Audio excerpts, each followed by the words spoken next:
Hey guys, welcome back. Today's a special video. I'm going to be talking to Chloe from cc.tumbledrills. Now Chloe's an amazing tumbling coach. We're going to be talking all kinds of things tumbling right now, and she's going to be taking you through some of her favorite tumbling drills that you can do at home, even if you've got limited space, which I know is a big thing I've been asked about a lot recently. So without further ado, check it out.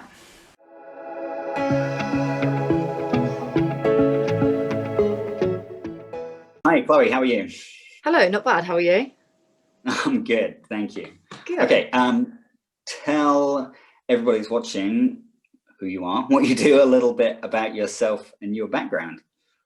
Okay, so I'm the head tumble coach at Wolverines, and I also run CC Tumbledrills on the side. I've been in cheer for 12 years now, so I started in 2009. Obviously, it's changed a lot over the years. So I used to be with a program. We had a previous coaching staff, and we had a bit of a split. So I was 16 at the time, and kind of had to jump in the shoes of coaching until we found more of like a permanent role. So I kind of had to learn quite quickly. We literally had 25 athletes at that time. So I've worked hard over the years to kind of learn from others and kind of gain my own kind of footing of where I stand in kind of the cheer community type vibe. So I now have got to the point where I make my own content and make my own drills, which is kind of a nice position to be in. It's fun to play around with like athletes and drills in the gym just to make sure that you're basically making the most out of what you've got. So we started in a school hall where we didn't have a lot of facilities. So it was always been quite kind of having to make do with what we have kind of thing. So it's always been, okay, well, this is kind of drills that people do. How can I make this to something that would benefit our kids with what we have type vibe? So it's kind of just gone from there, really. Wolverines have changed a lot over the years. We have now over 200 athletes, which is amazing. So it's kind of just, I've grown with the club as well. So I've learned a lot from them throughout the years and kind of just keep willing to grow and learn more through other people, really. But it's always about trial and error, really. I do coach some squads. So I coach like 5 teams at our program, but predominantly run the tumble side. So we have in our gym, we have like a tumble area and then like a full sprung floor. So we have like 2 sessions going on at the same time. So I oversee all the tumble side and head up that. But obviously I do coach squads as well. So there's things that I kind of pass on to the other coaches in our program, and kind of just oversee the drills and stuff and the progression that's used throughout the program and how we like to enter and exit skills, etc. So that's kind of my main role at Wolverines. Also took a summit team to summit after winning a bid again in a school hall. So we had 5 dead floor panel mats.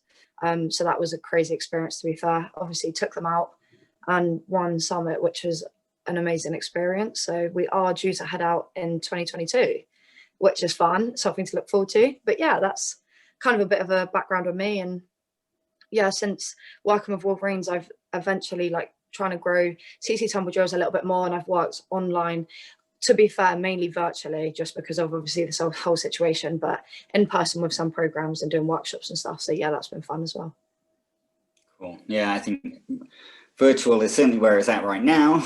And Yeah. everybody's adapting to whatever they're doing, whatever their business is and anything else, adapting it to make it work online. And tumbling obviously is a tricky one to do in that setting. I know I've had a ton of questions about how you can do effective tumbling drills and things at home, especially if you've got limited space. And there's obviously a lot of frustrated tumblers out there. I think anyone who's ever been a tumbler knows it's, how fun it is to just be in the gym and flip around.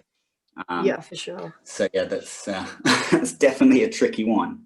I wanted to ask you, something's interesting to me, how you found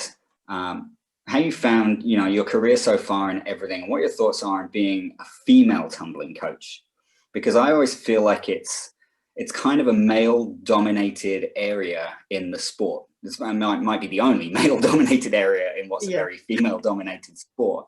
But most of a lot of at least the high-profile tumbling coaches out there tend to be guys. I know I've experienced in gyms in the past, there's a sort of preference from the athletes to work with male coaches, perhaps because a lot of that maybe comes down to just feeling confident in spotting and things like that. Yeah. I think is one of the key topics. So I'm just interested to find out from you, your thoughts on that. A big focus of my brand is the whole female empowerment type thing, and I quite like the fact that there's not a lot of female tumbling coaches in this industry, so it's quite nice, and I feel it's quite empowering for my younger female athletes to kind of see someone else in that job role. I find it, they always ask a lot of questions of like, oh, how do you get into it? And they kind of aspire to, there's a lot of kids that aspire to be cheer coaches. So I think it's quite nice to have kind of different areas of cheer that there's expertise in both male and female roles. I think also you can learn a lot from different genders as well, because I know that obviously males are supposed to be seen as more like strong and provide more confidence in terms of spotting and stuff, but I like to see myself as more of the mental side of cheer and helping athletes grow confidence through drilling and kind of trusting their own body and working through challenges that they have with them, and just basically guiding them through that. But I mean, I learn a lot through other people, really. So I think it's quite nice to have the mix in both genders, really. But yeah. So I promised the viewers, and you're going to take us through a couple of your favorite drills right now that are going to be useful for people working at home if we're locked down, and hopefully with limited equipment, limited space, everything that we're kind of dealing with right now. So yeah, what have you got for us? So I thought I'd mix it up and just do a couple of different kind of levels and cheer. So I've got a drill for back handspring kind of shaping, a drill for level 1, like falling back walkovers, and then a drill for twisting. So again, obviously depending on where you're at and what you're working on, hopefully one of these would be able to cover something that you're working on. So I'm going to take you into the living room where Olivia's going to be my demo. Into your own home personal gym, is this? We've got oh, there is full equipment and everything. Yeah. Got an athlete lined up. Yeah, she's ready to go. Ready to go. All warmed up. Love it. Lovely. She's buzzing. It's probably might go wrong. Don't worry. It's real life. So first thing that we're going to start off with is the level 1 drill. So I find this super beneficial to work on kind of core stability when in forward and back walkovers. Also helps with your leg strength. So basically, just wait a second. So what I'd like you to start by doing is having your knee underneath your hip. So we're kind of in this position here, arms up by your ears. And what you're going to do is try and lean back, kind of making sure that you're keeping your head nice and neutral and lifting up through your toes. So you can stop now. Thank you. Just hold that position for me. So just arms up by your ears. That's fine. So again, through this, I find it super beneficial to be able to lift up through your toes. So this prevents obviously bent knees and leading through our knees in walkovers. Also helps build a lot of confidence to go back and trust yourself to lift that leg up at the same time. Works a lot on stability because obviously you're balancing on that one knee. And I also find that when you're coming out of a forward walkover, this is a great drill to help you kind of work on pulling yourself back up. So if you could just do a couple more. All good? So this coming up process. Yeah, I love that. I haven't really seen it done exactly that way before. And that's one thing I find that a lot of people struggle with is taking that step from just doing a back bend with 2 feet on the floor to doing, a proper, even when they can do a bridge kickover, to doing that back walkover with the leg up and letting that leg go. So that's a great in between to bridge that gap. I love that.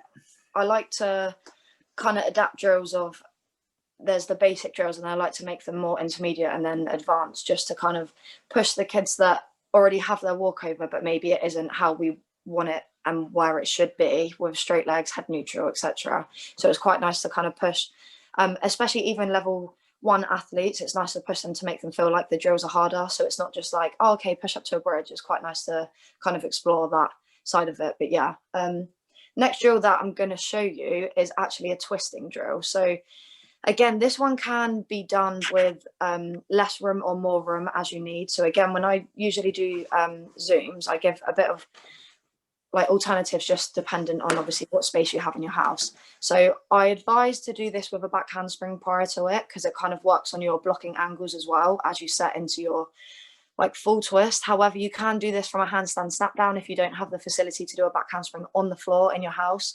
You can also just do it from a backwards roll into a front support shape, or just go from front support. So I'll get Olivia to demonstrate this one. Wait, is it back handspring jump or back handspring? Front support twist. So this one she'll be doing a back handspring to front support, which kind of works on, you can go when you're ready. So this kind of works on the blocking angles. So when we go back to the gym. I didn't do the rest of it. Yeah, that's fine. You can go now. So then you want to drop your arm and then rotate and squeeze nice and hollow. So I did that so slowly. It's all right. Try again. You're all good. Twist the wrong way. No, you're fine. That was it. So again, I like this one because a lot of the time in the gym we do a lot of like round off flick blocking angle drills. So I'd get the kids to do like a round off flick, trying to block off the floor, arms up by the ears, and then come back down to that front support position. So this is kind of a simplified and easier version to do at home, whereas when you can then go back into the gym, you can kind of work it a bit more. Yeah, you can go. So back handspring, again, that nice long shape, pulling that arm in and squeeze it nice and hollow. But yeah, again, you can do that just from the front support shape. Could you also do the side support one and then pull your arm in? Again, just other variations of this. It's all just about working about your twist and technique and stay nice and hollow. So this one, we go up in the side support, wrap your arm in, and again, try and stay nice and hollow and squeeze that shape. So again, that can be done in limited area as well. I always say to the kids, you can, like, if you have a bed, you can just jump on your bed and do that if you don't have enough floor space. But it's just more about getting that muscle memory in for twisting while you're at home, really. As long as you don't break your bed, I guess. Yeah, I mean, we hear a lot of bad noises when we're on Zoom, and I'm like, please don't break anything, your mum will hate me. No, you're all good. Thank you very much for your help. Yeah, and then the final one that I have is, yeah. All good. So again, this drill I find super beneficial. So I call this like the bridge bounce. So it's kind of you're hitting that arch shape and like extending through your shoulders. So again, when we're doing our back handspring, this is the shape that we like to see. So I find that this is super beneficial to kind of strengthen up our shoulders, and working on keeping a neutral head and basically driving off the balls of your feet where we get the most power from. So again, this drill I find super beneficial and also doesn't require a lot of room as long as you can push up to a bridge. So the idea is you want to basically push off the floor and straighten out your legs and like point your toes so that they're in line with your hips. As you can see, Sophia's demonstrating this well. But yeah, so that's another drill that I find super beneficial during this time. Again, it's just all about mixing it up, really, just trying to find different things that are a bit fun, that isn't just, okay, do a front support hop or do a dish hold. So it's just trying to mix up the kind of conditioning aspect with more tumble-based stuff, really. So yeah. Yeah, that's definitely a really good demonstration on that drill. I mean, that's one I've used in the past, and most people don't make them look like that, I think it's fair to say. Yeah, so, I agree. For anyone out there who thinks that it should be easy to do that, if you're able to get both feet off the floor together, is pretty tough in itself. So that's, she's obviously demonstrating that really, really well. But it is a great drill, like you say, for strengthening the shoulders, and it's allowing you to strengthen the shoulders in that really extreme extended position. That's as far as you open the shoulders and the upper back.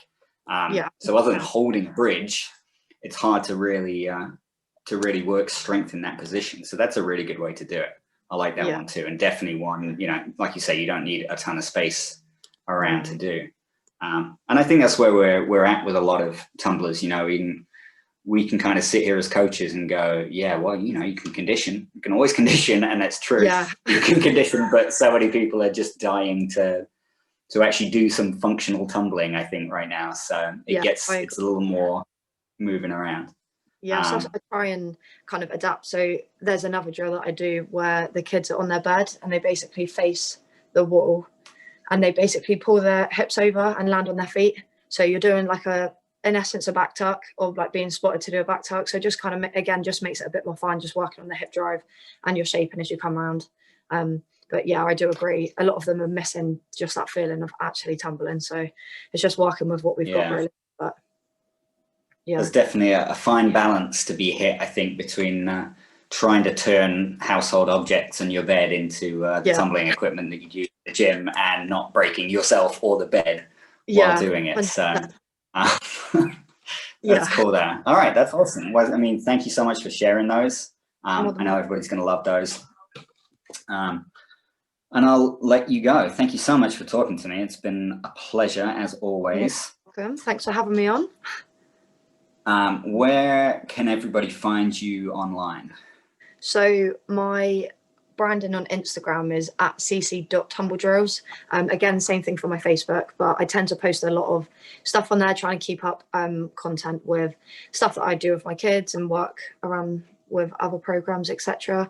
And obviously during this time I'm posting a lot more stuff that you can do at home that isn't gym based, so hopefully that can help a few people that are struggling in this time. But yeah, cool. And we'll post that. I'll put those social links down in the description on the video so that people can go and check out your stuff on Instagram and everywhere else. Well, again, thank you so much for joining me. It's been an absolute pleasure. And we'll see you again soon.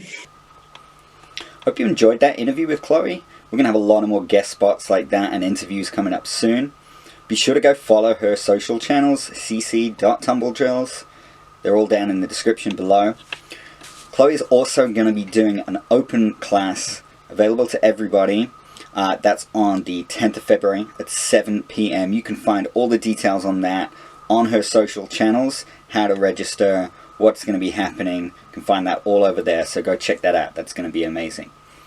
If you liked the video, be sure to hit the like button, the little thumbs up.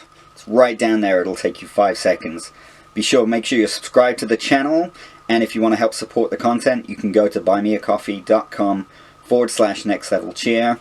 That's about it for me. I'll see you in the next one.